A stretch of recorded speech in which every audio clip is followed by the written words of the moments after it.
સુરતના બારડોલી ખાતે મળી આવેલી મૃતક મહિલાની મોતની ગુઠ્ઠી ઉકેલાઈ. મૃતક મહિલાનો હત્યારો નીકળ્યો પ્રેમી.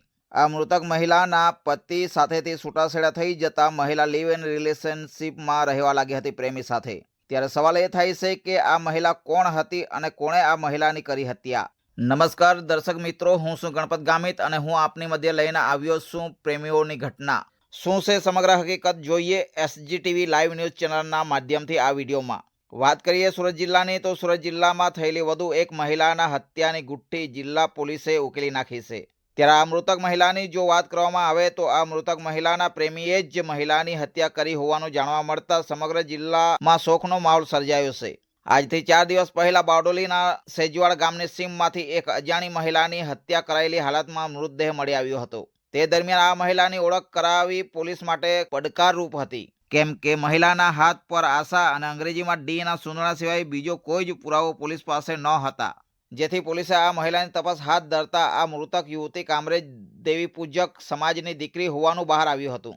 તેથી પરિવારના સભ્યોને બોલાવી ઓળખ કરાવતા મૃતકનું નામ આશા હોવાનું બહાર આવ્યું હતું. ત્યારબાદ પોલીસે પરિવારની વધુ પૂછતાછ હાથ ધરતા આ મૃતક મહિલાના છૂટાછેડા થઈ ગયા હતા અને અર્જુન નામના યુવક સાથે તે પ્રેમમાં હોવાનું જાણવા મળ્યું હતું. અને આ આશા અને અર્જુનના પ્રેમ વિશે તેમના સમાજને જાણ થતા સમાજ દ્વારા મૃતકના પરિવારને 50,000નો દંડ કરવામાં આવ્યો હતો.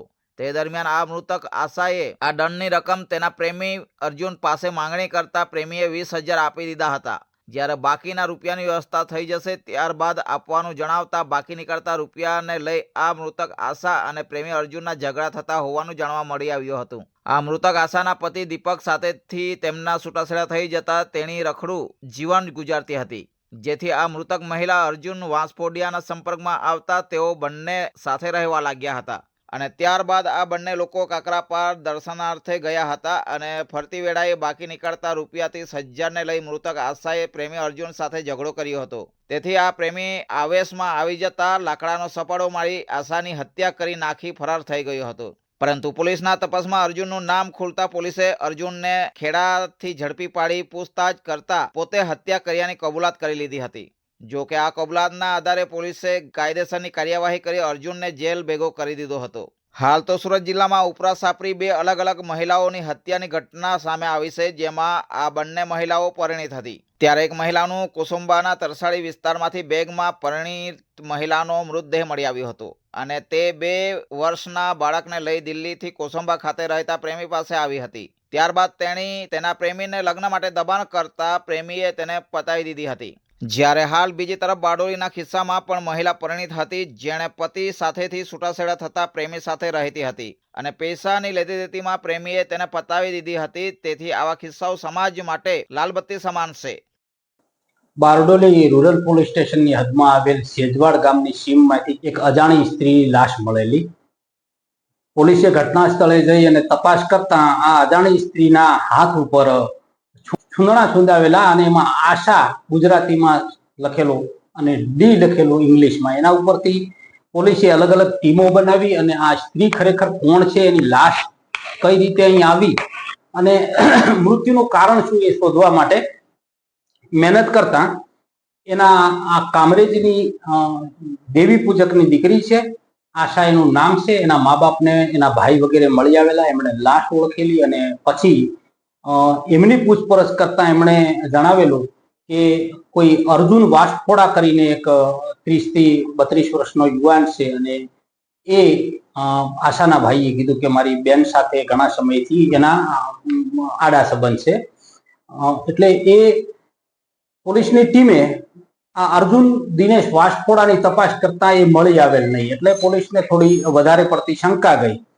પોલીસે આની શોધખોળ કરી, અલગ અલગ 5 ટીમો બનાવી, LCB, SOG, સ્થાનિક પોલીસ, અને આની શોધ કરતા ખેડાથી મળી આવેલો, એને લઈ આવેલા અને ખરેખર આ સ્ત્રીનું મોત નીપજાવાનું કારણ શું એ આ આરોપી પાસેથી જાણ્યું તો એને પોલીસને ધ્યાનમાં આવેલું કે આ જ્યારે આશા છે એની સાથે આડા સંબંધ અર્જુનના હતા અને એ લોકોના સમાજમાં આ ખબર પડતા આ સમાજ બારે કરેલા અને સમાજે એને દંડ કરેલો 50,000 રૂપિયા સ્ત્રીએ 50,000 રૂપિયાની વસૂલી આ અર્જુન પાસેથી કરવા માટે અવારનવાર માંગણી કરતી હતી. કંઈક 20,000 રૂપિયા અર્જુને એના પૂછપરછ ઉપરથી એવું કબૂલે છે કે મેં 20,000 રૂપિયા આપેલા અને 30,000 રૂપિયા બાકી હતા. એની પાસેથી 30,000 રૂપિયા લેવા માટે અવારનવાર માગણી કરતી હતી અને એનાથી 30,000 થાય એમ નતા. એટલે એ દિવસે 4 તારીખે એના પોતાના મોટરસાયકલ ઉપર મામાદેવના દર્શન કરવા કાકરાપાળ લઈ ગયેલો. ત્યાંથી રિટર્ન આવતા આ 30,000 બાબતે ઝઘડો કરતા એને માથામાં માથાના ભાગે અને કાનના ભાગે લાકડાના ફટકા મારેલા અને દુપટ્ટાથી ગળું દબાવીને ત્યાં મારી અને પછી નાસી છૂટેલો. એને અત્યારે પોલીસે પકડી લીધેલો છે. એનું રિકન્સ્ટ્રક્શન પણ કર્યું છે અને પોતે જગ્યા પણ બતાવી છે, ગુનો પણ કબૂલે છે અને આ આરોપીને કડકમાં કડક અને વધુમાં વધુ સજા થાય તેવા તમામ પ્રકારના તપાસના પ્રયત્નો કરવામાં આવી રહ્યા છે. હાલ bureau report SGTV live news Surat, હર હંમેશ સત્યની સાથે.